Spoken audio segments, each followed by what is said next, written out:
You check your bank account before you check the weather. You do it in the dark, under the covers, phone brightness turned all the way down, like the number itself might wake someone up if you look at it too loudly. That's level 1. $0, or close enough that it doesn't matter. You order water at a restaurant and tell yourself it's because you're not thirsty for anything else. The waiter doesn't write down your order. He doesn't need to. He already knows how this table ends. No dessert. No wine. A check split 4 ways, and you pray your card doesn't decline in front of everyone. It doesn't. This time. You exhale like you just survived something. Nobody claps. Nobody notices. That's the thing about having nothing. The world doesn't punish you loudly. It just stops paying attention. Your calls go to voicemail faster. Your texts get shorter replies. A landlord you've paid on time for 2 years still asks for a cosigner. You smile through it because anger costs energy you don't have. And here is the part nobody says out loud. At 0, you are invisible. Not hated, not hunted, just skipped. The line moves and you're never quite in it. You start noticing things you never noticed before. The way people at the next table order without looking at the prices. The way they leave a tip without calculating it first. Like arithmetic is a language they never had to learn. You wonder what that feels like. You wonder if it feels like anything at all. Or if it just feels normal. The way breathing feels like nothing until you can't. But something shifts you forward. Maybe a job. Maybe a raise you didn't expect. Arriving in an email you almost deleted because the subject line looked like spam. And suddenly you're not at 0 anymore. Level 2 is $30,000 a year, and it feels like winning for about a week. You buy a coffee without checking the app first. You feel powerful doing it. Then rent hits and the power drains out of you like air from a tire nobody noticed was flat. You start a savings account with $40 and you check it more than you check your messages. A friend invites you on a trip and you say maybe 3 times before admitting you mean no. Nobody calls you poor. They just stop expecting you to come. Your name slowly disappears off invitations, not out of cruelty, but out of habit. People assume, and assumptions are quieter than insults. Here's the truth that stings. At this level, the world doesn't see your effort. It sees your outcome. You worked 40 extra hours this month and nobody knew, because your bank balance told a different story than your calendar. You lie awake calculating whether a $40 emergency counts as an emergency, and you realize the answer depends entirely on which week it lands on. The system didn't change. Your tier did. And it happened so slowly you almost didn't notice you'd moved at all, the way a tide moves a boat without ever touching the sail. Level 3 arrives around $60,000, and this is where the world starts whispering differently about you. A car salesman looks at your shoes before he looks at your face, and for the first time the look lasts a second longer. You get pre-approved for a credit card you didn't apply for. The offer just appears, like the universe finally decided you were worth the paperwork. You go out for dinner and order without doing math in your head. It feels illegal almost, like you're getting away with something. Then a coworker mentions their salary is higher than yours and something small and ugly tightens in your chest. You didn't know jealousy could live this close to gratitude. People start asking your opinion in meetings, not because you're smarter, because you finally look like someone worth listening to. Nobody says it, but everyone acts like it. You notice the barista spelling your name right on the first try now. And you wonder if it's because you finally said it with confidence, or because confidence and money arrived on the same day and you can't separate which one changed the room. And here's the part that will follow you for the rest of this story. The version of you that felt invisible at level 1 is still inside you, flinching every time a bill arrives, even though you can now pay it without blinking. Old fear doesn't check your balance before it shows up.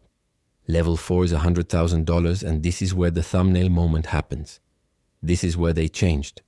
You walk into a bank to ask a simple question, and instead of a teller, a manager walks out to greet you personally. He remembers your name. He didn't remember it 3 months ago. Your call to customer service gets answered in under a minute. No hold music, no loop, no robotic voice reciting your case number back to you like you're a stranger to your own life. A friend who ghosted you 2 years ago suddenly resurfaces with a business idea. You laugh, but it isn't funny. It's data. It's proof of something you suspected but never wanted to confirm. The smile changes. Waiters call you sir or mom without prompting. Doors open a half-second faster. You call about a late fee expecting a fight, and instead the representative waives it before you finish the sentence, almost apologizing for the inconvenience of your call existing at all. This is the moment the whole video is named for. The moment you understand, quietly and permanently, that respect at this level was never about who you are. It was about what you represent. And once you see that, you can't unsee it. The same way you can't unsee a magic trick once you know where the mirror is hidden. Level 5 is 250,000, and the changes get harder to explain to people who haven't lived them. Your dentist's office calls to remind you of an appointment you forgot you booked because now you're the kind of patient worth remembering.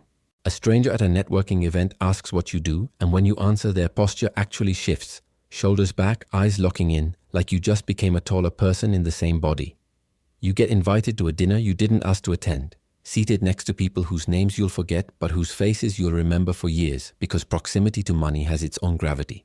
Somewhere in this level, you notice something uncomfortable. You've started doing it too. You glance at people's watches. You clock the car in the driveway before you clock the person driving it. You hate that you do this, and you do it anyway because the system trained you the same way it trained everyone before you. Indifference at scale looks exactly like cruelty, and now you understand it from both sides of the counter.